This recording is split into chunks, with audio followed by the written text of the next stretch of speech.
Seigneur notre Dieu, merci pour la pause que tu nous donnes, que tu nous as accordée, pour rafraîchir nos esprits. En ce moment, nous voulons reprendre. Puisses-tu nous guider, puisses-tu nous fortifier. Merci aussi pour la parole de ton témoignage. Merci de nous donner cet esprit de se contenter, Père, de ta présence et des choses que tu veux faire avec et en nous, Père. Guide-nous afin que nous puissions comprendre encore une fois mieux ta sainte parole. Et alors que nous avons contemplé comment nous examiner au Père, nous voulons davantage connaître comment recevoir Christ, comment recevoir le message des trois anges, le message qui est là pour sauver nos âmes par le pouvoir sanctifiant qu'il contient. Au nom de Jésus-Christ. Amen. Amen.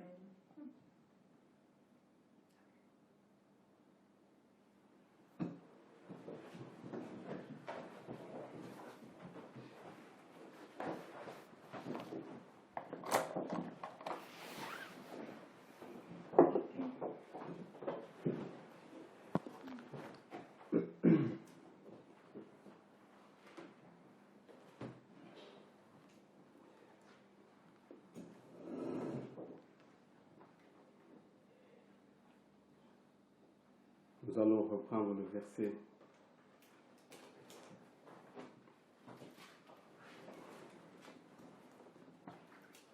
de Corinthiens 13, verset 5. Examinez-vous vous-même pour savoir si vous êtes dans la foi. Éprouvez-vous vous-même. Ne reconnaissez-vous pas que Jésus-Christ est en vous, à moins peut-être que vous ne soyez réprouvé. Et nous allons prendre maintenant Jacques 1, verset 21. Jacques 1, verset 21. Là, nous allons encore en profondeur à savoir comment recevoir ces messages. Vous voyez, recevoir ces messages, c'est plus que écouter et puis dire Amen. Recevoir ce message implique beaucoup de choses. La Bible nous dit dans Jacques 1, verset 1. C'est pourquoi, rejetant toute souillure et tout excès de malice, recevez avec douceur la quoi? La parole qui a été plantée en vous et qui peut sauver vos âmes. C'est la parole de la foi prophétique. Mettez en quoi? En pratique la parole et ne vous bornez pas de l'écouter en vous trompant vous-même par de faux raisonnements. Le message des trois anges, c'est une parole prophétique que Dieu nous demande à écouter et pratiquer. Mais comment on l'écoute et comment on le pratique? Le verset 21 nous dit, de Jacques 1, rejetant toute souillure et tout excès de malice, recevez avec douceur la parole. Donc, c'est en rejetant toute souillure. C'est quoi une souillure dans la parole de Dieu? Donc, il y a plusieurs choses en quoi on peut penser de souillure. Effectivement, souillure d'une vie non sanctifiée. Mais nous allons voir certains aspects concrets quand la parole de Dieu parle de souillure. Daniel 1, verset 8. En rejetant toute souillure, nous allons recevoir la parole des trois anges. Daniel 1, 8. Ouais. La Bible nous dit, Daniel résolut de ne pas se souiller par les mains du roi. et par le vin dont le roi buvait, et il pria le chef des eunuques de ne pas l'obliger à se quoi? À se souiller. Rejetant toute souillure. Quel genre de souillure Daniel rejetait dans ce verset-là? La nourriture et ce que buvait, ce que mangeait le Le roi. le mauvais régime, la mauvaise alimentation. On peut souiller notre esprit et notre corps par la façon dont nous mangeons et nous buvons. Et nous avons voir que être dans la foi, c'est glorifier Dieu dans ce que nous mangeons et buvons. Donc on voit que toutes choses en fait se connectent. Ecclésiaste 12, verset 14. Ecclésiaste 12, verset 14.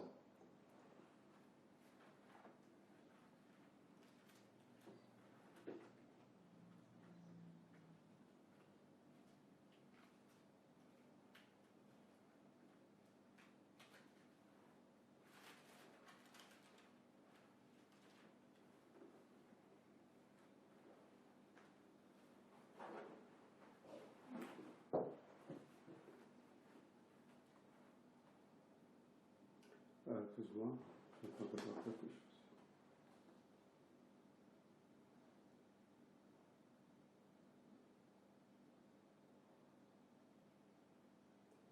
Oui, lorsqu'on considère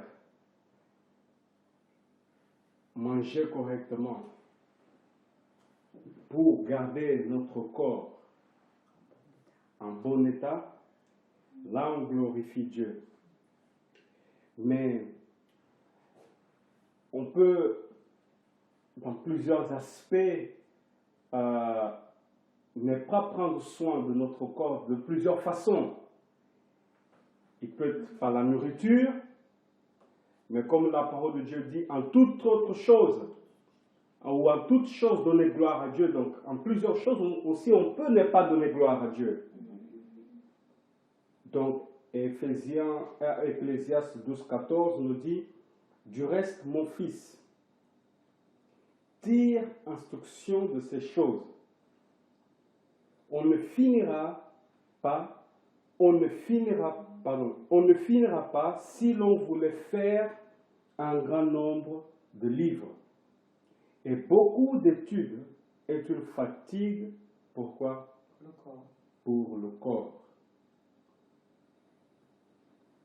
La Bible dit que beaucoup d'études est une fatigue pour le corps. Ça serait une bonne parole d'exhortation pour notre jeunesse, parce que nous vivons dans un monde d'éducation, d'oppression éducative, si on peut dire ça comme ça.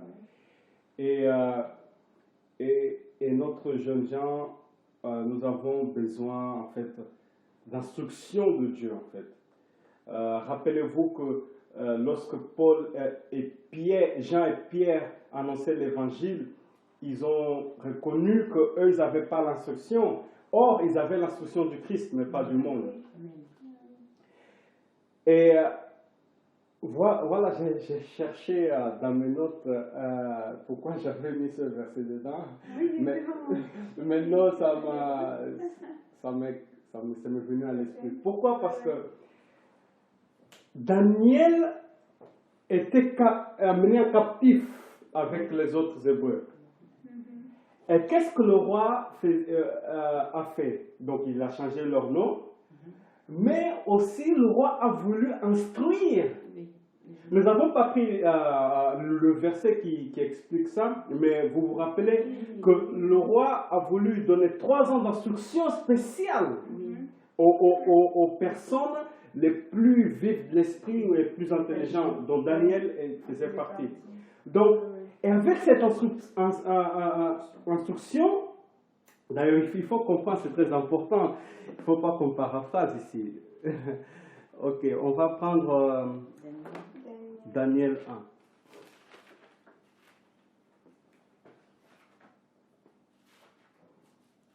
1. Alors,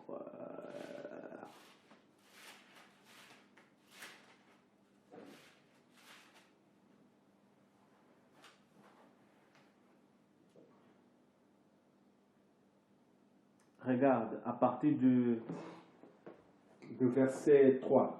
Le roi donna l'ordre à Arpénas, chef de ses eunuques, d'amener quelques-uns des enfants d'Israël de race royale et de famille noble, de jeunes garçons sans défaut corporel, beaux de figure, doués de sagesse, d'intelligence et d'instruction, capables de servir dans le palais du roi, et à qui l'on enseignerait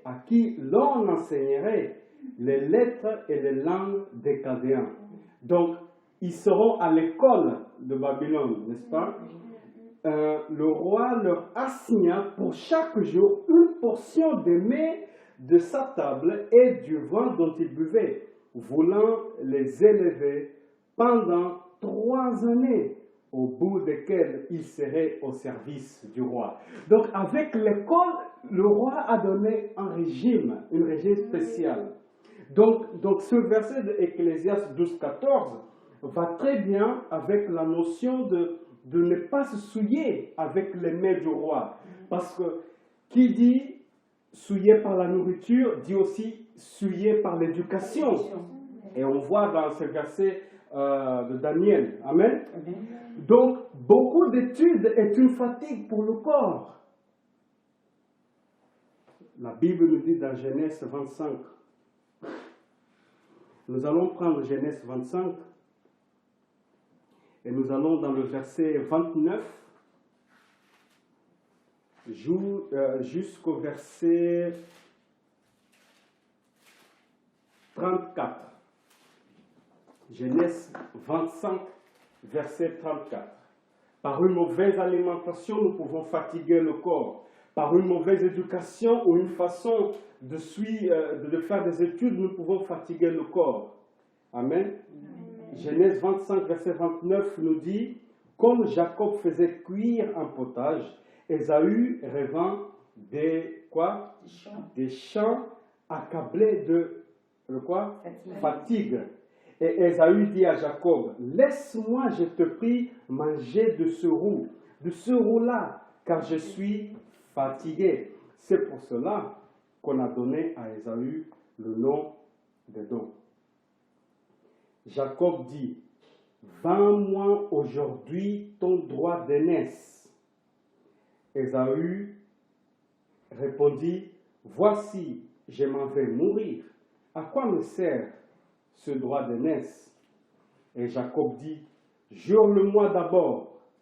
Il lui jura et il vendit son droit d'aînesse à Jacob. Alors Jacob donna à Ésaü du pain et du potage de lentilles. Il mangea et but, puis se leva et s'en alla.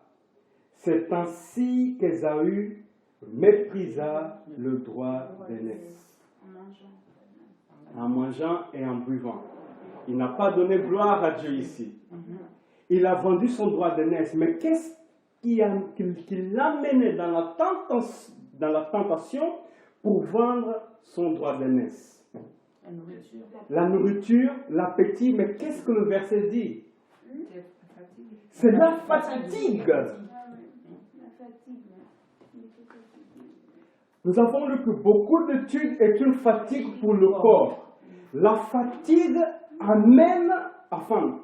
est une tentation pour vendre son droit d'aînesse, pour perdre son âme.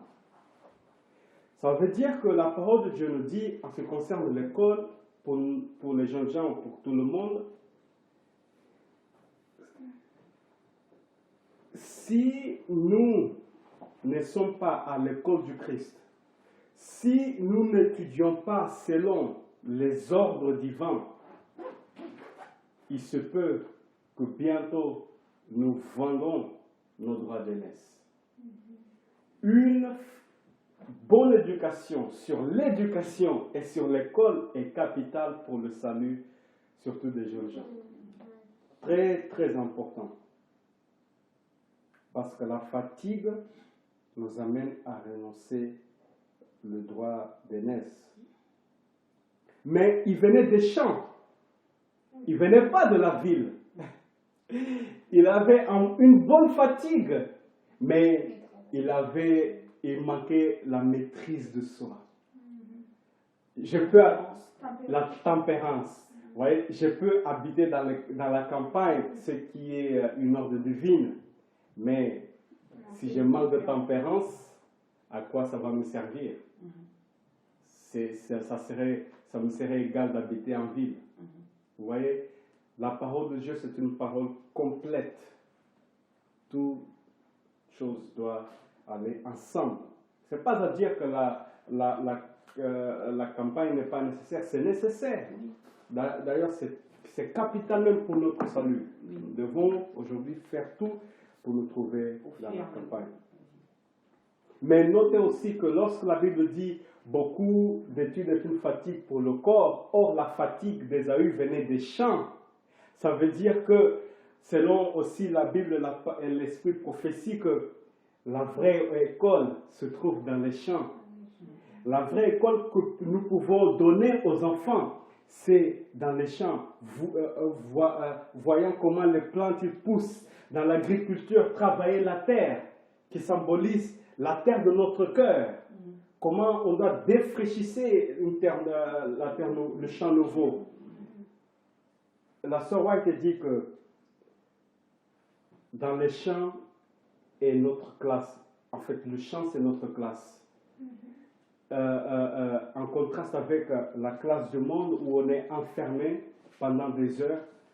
Théorie, théorie, théorie, théorie. Dieu veut que nous soyons manuels, que nous voyons la nature. La servante du Seigneur nous dit que la nature est le deuxième livre de Dieu, d'éducation. Vous voyez l'école, le contraste entre l'école de Dieu et l'école du monde. L'école du monde, c'est beaucoup d'études, c'est ville, c'est théorie. L'école de Dieu tire instruction. On ne finira pas. Salomon est en train de dire que si on veut étudier juste pour étudier, on ne finira jamais. Mais l'école de Dieu, c'est une instruction précise pour appliquer. Et aussi, l'école de Dieu, c'est une école qui est faite dans la campagne et dans les champs. La classe la plus adaptée et qu'on soit manuel. Daniel 1, verset 16 et 17. Je peux Oui, oui. Parce que ce matin, tout à l'heure, en attendant justement dans le bus, j'attendais le bus, et je suis tombée justement sur le texte, d'Ellen White, Dieu chaque jour, qui dit justement, aujourd'hui, il parle exactement de ce que tu étais en train de dire. Elle a dit, alors, attends, j'essaie de trouver. Il dit, je ne me suis pas trompée, j'espère. Aujourd'hui, c'est ça. Voilà.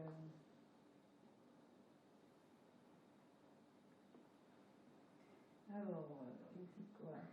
Il parlait justement de la maîtrise. Le surmenage provoque parfois la perte de la maîtrise de soi.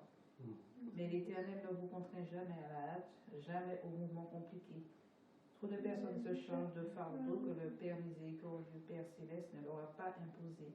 Il ne les a jamais appelés à accomplir des actes successifs avec une hâte folle. Et Dieu désire que nous nous rendions compte que nous ne glorifions pas son nom lorsque nous nous chargeons de trop de nombreux fardeaux. Donc il parle un peu du surmenage. Et attends. Et puis autre part, il parlait bien précisément de ce que tu venais de dire. Non, mais c'est bien passé là. Aujourd'hui 18. Mais c'est pas ça. Je l'avais à l'instant, hein. Je vais maintenant regarder dans mes lèvres. Aujourd'hui, c'est ça, oui, 19, c'est 19, ça, oui. c'est ça, oui. Il parlait justement de la tempérance et la régularité en toutes choses ont une puissance merveilleuse. Elles font beaucoup plus que les circonstances ou les qualités naturelles pour provoquer cette douceur et cette sérénité de caractère qui sont si importantes pour aplanir les sentiers de la vie. De plus, la maîtrise de soi que l'on acquiert par la tempérance est l'un des dons les plus précieux qui nous permettent de comprendre et d'accomplir nos devoirs les plus difficiles. Alors, il parlait de la nourriture, c'est pour ça que apprenons à nos enfants à ne pas agir selon leur gré, mais selon la volonté de leurs parents. À ce propos, la maîtrise de l'appétit, voilà, c'est ça. La maîtrise de l'appétit constitue l'une des leçons les plus importantes. Enseignons aux enfants à manger à des heures régulières, à s'abstenir de quoi que ce soit entre les repas. Alors, il parle. En fait, ce que tu as dit, elle résume tout, mais avec. Plus dans les actes de tous les jours. Il parle bien de la nourriture et de la maîtrise de soi. Donc, en fait, ça a une conséquence par rapport à la maîtrise de soi. Voilà, c'est ça. Le surmenage, exactement. C'est ça. La tempérance, ça t'amène à être maître de toi. Oui, mais c'est ça. C'est pas notre estomac qui nous mais c'est ça. Tout à fait. Voilà. Amen. Dans Daniel 1, versets 16 et 17, la Bible nous dit, l'entendant emporter les mains et le vent qui leur étaient destinés, et il leur donnait des légumes. Dans l'autre verset, c'est des légumes et de l'eau à boire. Verset 17, Dieu accorda à ces 4 jeunes gens de la science. Donc en fait, juste pour mettre dans le contexte, c'est que Daniel avait demandé 10 jours pour expérimenter, pour servir de preuve en fait. Voilà. Et donc la requête a été accordée en fait. Et à cause de ça, verset 17 dit que Dieu accorda à ces 4 jeunes gens de la science, de l'intelligence dans toutes les lettres et de la sagesse. Et Daniel expliquait toutes les visions et tous les songes. Donc par un bon choix de l'alimentation, Dieu a rajouté de la sagesse et de l'intelligence dans l'école. Dans toutes les lettres et de la sagesse, dans toutes les lettres, qui dit lettres veut dire école. Oui, d'ailleurs, il y a des facultés de lettres. D'accord. Donc, Dieu bénira les jeunes gens dans leur éducation lorsqu'ils savent se maîtriser et savoir garder leur corps par une bonne alimentation, en fait. Daniel expliquait aussi toutes les visions et tous les songes. Pas seulement l'étude séculière ou l'étude normale, mais aussi spirituelle et surtout prophétique. Ça concerne nous tous, adultes et enfants. Ce que nous mangeons physiquement va déterminer notre capacité de comprendre de la parole prophétique. Ézéchiel 36, verset 17. Et en fait, vous savez, toujours dans Daniel, je ne sais pas si vous avez fait attention, mais dans le verset, alors je vais vous dire ça.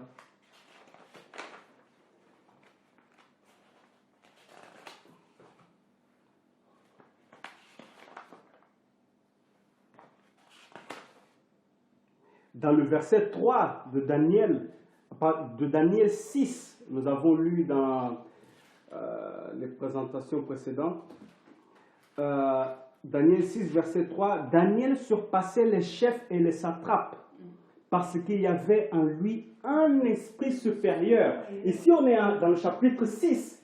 Daniel 1 et tous ces événements sont déjà passés.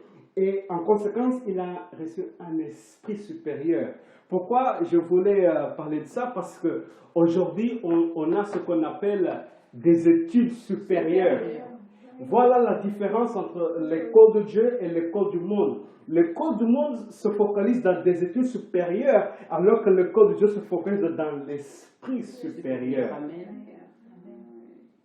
Lorsque les enfants viennent chez les parents et puis on discute sur nos études et tout ça, lorsque l'enfant dit, vous savez, papa ou maman, j'aimerais faire les études supérieures, il faut leur demander, est-ce que vous voulez vraiment études supérieures ou un esprit supérieur? Ah oui, Parce qu'on ne comprend pas bien souvent. Et pour avoir l'esprit supérieur qui est le plus important, on suit les règles de Daniel 1 tout simplement. Mais oui, tout à fait. C'est le même temps. Ézéchiel 36, verset 17, la Bible nous dit, Fils de l'homme, ceux de la maison d'Israël, quand ils habitaient leur pays, l'ont souillé par leur quoi? Conduite et par leurs œuvres. Leur conduite a été devant moi comme la souillure d'une femme pendant son impureté. N'oublions pas, nous sommes en train de nous examiner nous-mêmes pour voir si nous sommes dans la foi de la parole prophétique du message des 3 anges.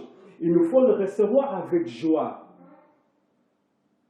Pas le critiquer, savoir ce qu'on mange et avoir une bonne éducation, mais aussi avoir une bonne conduite en rejetant toute souillure. Il faut avoir une bonne conduite dans notre vie du quotidien. Ézéchiel 24, verset 14. Ézéchiel 24, verset 14. Moi, Éternel, j'ai parlé, cela arrivera et je l'exécuterai. Je ne reculerai pas et je n'aurai ni pitié ni repentir. On te jugera selon ta conduite et selon tes actions, dit le Seigneur l'Éternel, car le temps de son jugement est venu. Aujourd'hui, nous avons vu dans le temps du jugement, et le Seigneur ne jugera pas parce que nous sommes nés adventistes ou parce qu'un jour nous avons entendu le message des 3 anges, nous avons récité, nous avons mémorisé. Il va voir si nous avons donné gloire à Dieu. Il va voir si notre éducation était selon Dieu. Il va voir si nous avons étudié et pratiqué la parole prophétique. Il va voir si dans notre vie quotidienne, lorsqu'on est seul, nous avons une bonne conduite dans nos actions. Parce que c'est de la conduite que nous serons jugés. Beaucoup diront, Seigneur, Seigneur, mais nous avons prophétisé le message des 3 anges. Le Seigneur va dire, puisque ta conduite n'était pas conforme de ce que tu prêchais, je ne te connais pas. La conduite. Ézéchiel 33, verset 11. Ézéchiel 33, verset 11. Dis-leur, je suis vivant. Dit le Seigneur, l'Éternel, ce que je désire, ce n'est pas que le méchant meure, c'est qu'il change de conduite et qu'il vive. Revenez, revenez de votre mauvaise voie. Et pourquoi mourriez-vous, maison d'Israël? Le message des 3 anges, c'est pour nous amener à changer de conduite lorsque nous nous trouvons dans une vie de méchanceté, une vie de péché, une vie d'iniquité. Si Babylone, elle est tombée, c'est parce qu'elle n'est pas revenue, elle n'est pas revenue. Revenez, revenez, le Seigneur nous dit. Proverbe 20, verset 11. Proverbe 20, verset 11. La Bible nous dit, l'enfant laisse déjà voir par ses actions si sa conduite sera pure et droite. Proverbe 20, verset 11. Ça montre que dès l'enfance, l'enfant peut montrer que s'il serait un vrai serviteur de Dieu, qui proclame et qui vit le message des 3 anges ou pas. Et pourtant, il ne connaît pas encore grand-chose de la parole prophétique, voire peut-être même rien. Mais sa conduite montre de quel côté il est, en fait, déjà. Donc, comme quoi, nous les parents, enfin, nous, je ne sais pas quoi parler, mais les parents ont l'obligation de bien instruire les enfants, mais ça, c'est dans les petites choses, même si ce n'est pas un rapport direct avec le spirituel, mais qu'ils aient une bonne conduite dans la vie, c'est très important. 1 Timothée 4, verset 12 nous dit que personne ne méprise ta jeunesse, mais sois un modèle pour les fidèles, en parole, en conduite, en charité, en foi, en pureté. Encore une fois, 1 Timothée 4, verset 12, Dieu appelle à la jeunesse d'être un modèle en conduite. Mais est-ce que c'est seulement pour la jeunesse que le Seigneur parle de la conduite? Non. Nous allons voir que c'est aussi pour un aspect très pratique qu'on va voir que c'est pour le foyer aussi que parle. 1 Pierre, chapitre 3, verset 1. 1 Pierre, chapitre 3, verset 1. La Bible nous dit, femmes, soyez de même soumises à vos maris, afin que, si quelques-uns n'obéissent point à la parole, ils soient gagnés sans parole par la quoi? Conduite de leur femme. La conduite, le message des 3 anges nous amène à se soumettre, à voir chacun son rôle, chacun sur sa place dans le foyer. Vous voyez, le message des 3 anges devient en quelque sorte très pratique. Ce n'est pas une théorie tout simplement.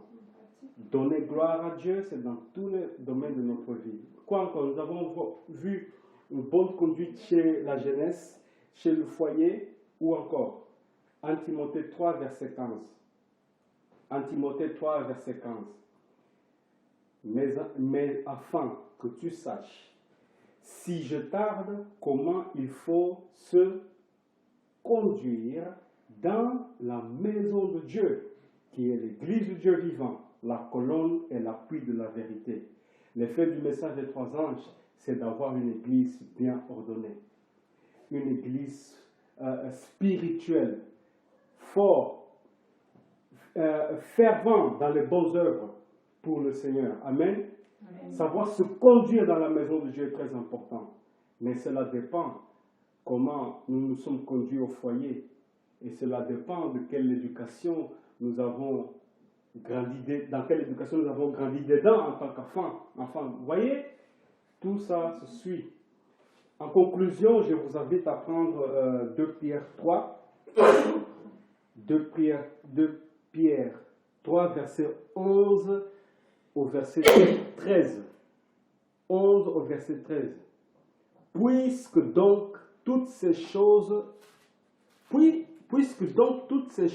doivent se dissoudre, qu'elles ne doivent pas être la sainteté de votre conduite et votre piété, tandis que vous attendez et hâtez l'avènement du jour de Dieu, à cause duquel les cieux enflammés se dissoudront et les éléments embrasés se fondront. Mais nous attendons, selon la promesse, de nouveaux cieux et une nouvelle terre, où la justice habitera. Verset 11, c'est le verset clé en fait. Puisque donc toutes ces choses doivent se dissoudre, qu'elles ne doivent pas être la sainteté de notre conduite. Le message des 3 anges nous amène à la sainteté. Examinons-nous nous-mêmes si nous sommes dans la sainteté, si nous sommes dans la bonne démarche de l'éducation, de l'alimentation, si nous gardons notre corps pour la gloire de Dieu. Examinons-nous nous-mêmes si la parole prophétique, nous l'écoutons et que nous ne nous bornons pas seulement d'écouter, mais aussi nous pratiquons. Examinons-nous nous-mêmes. Prions. Amen.